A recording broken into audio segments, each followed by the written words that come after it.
وہ کیا کسی نے خوب کہا تھا، ذرے اس خاک کے تابندہ ستارے ہوں گے، ذرے اس خاک کے تابندہ ستارے ہوں گے جس جگہ آپ نے نالین اتارے ہوں گے۔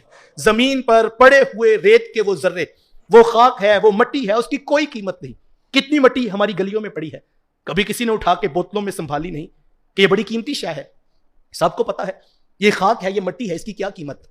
لیکن اگر اس مٹی کو نسبت ہو جائے میرے حضور سے، نہیں حضور والا، میرے حضور کے غلاموں سے، نہیں جناب، اگر اس مٹی کو نسبت ہو جائے میرے حضور کے اصحاب سے، نہیں حضور والا، اگر اس مٹی کو نسبت ہو جائے میرے حضور کے اہل بیت سے، نہیں حضور والا۔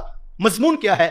اگر اس مٹی کو نسبت ہو جائے میرے حضور کے قدموں سے لگے ہوئے نالین سے، تو پھر یہ مٹی مٹی نہیں رہتی، یہ خاک مدینہ شفا بن جاتی ہے۔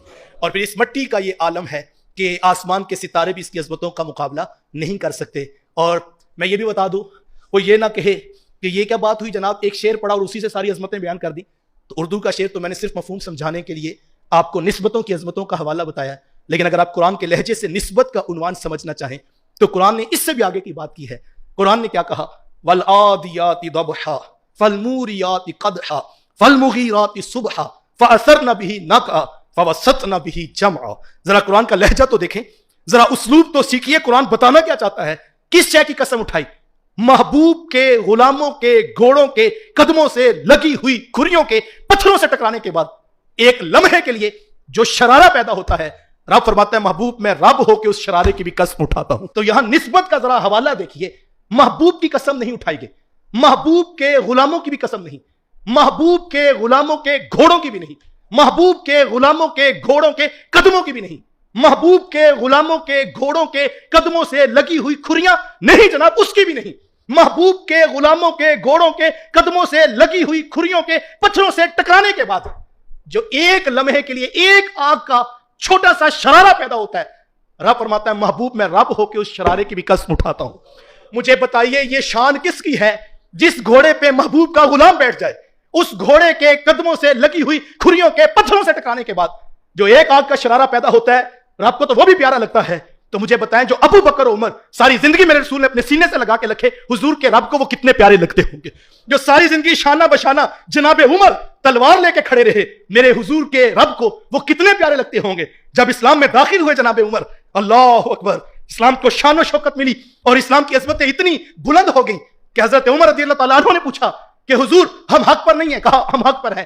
کہا حضور پھر ہم چھپ چھپ کے نمازیں کیوں پڑھیں؟ اب اسلام میں عمر آئے ہیں، اب حرم کے صحن میں نمازیں باجماعت ادا کی جائیں گی۔ اور حضرت عمر رضی اللہ تعالیٰ جب اسلام لائے، آپ تلوار ہاتھ میں تھی، ایک ایک دروازے پہ جا کے دستک دیتے اور بڑے بڑے کافروں سے کہتے، جب کوئی غریب، جب کوئی کمزور، جب کوئی لاغر شخص، جب کوئی جو ہے وہ غلام ایمان لاتا تھا، تم اس کو کوڑے مارتے تھے۔ اگر آج کسی میں ہمت ہے تو آؤ، عمر بن خطاب نے سونے محمد کا کلمہ پڑھا ہے۔ اگر کسی میں ہمت ہے، وہ چاہتا ہے کہ اس کے بچے اور اس کی بیوی اس کا ماتم کریں، کوئی چاہتا ہے کہ اس کی بیوی بیوہ ہو جائے، اس کے بچے یتیم ہو جائیں، تو آج عمر بن خطاب اسلام لے کر آیا ہے۔ اور یہ وہ شخصیت ہے کہ جن کے بارے حضور اسلام نے دعا کے ہاتھ اٹھائے۔ اسی لیے علماء فرماتے ہیں کہ حضرت عمر رضی اللہ تعالیٰ مراد رسول ہیں، حضور نے اللہ سے مانگ کے عمر بن خطاب لیے ہیں۔ اللہ اکبر، حضور کے ہاتھ اٹھے اور جناب عمر کی تقدیر پلٹ جاتی ہے اور وہ در حبیب کے غلام ٹھہرتے ہیں۔ پھر ساری زندگی وفائیں کی اللہ تعالیٰ کے رسول صلی اللہ علیہ وسلم سے، ان کی جو نسبت، جو عظمت ہے اور اسلام کے ساتھ ان کی جو وفا ہے، یہ قابل ذکر ہے۔ اور اس وقت اشد ضرورت ہے کہ ہم وہی معیار حکومت، وہی انداز عدل، وہی تقوی کے نظام کو پیش کریں جو جناب عمر رضی اللہ تعالیٰ عنہ نے اپنی سیرت کے اجالوں سے امت کے سامنے رکھا تھا۔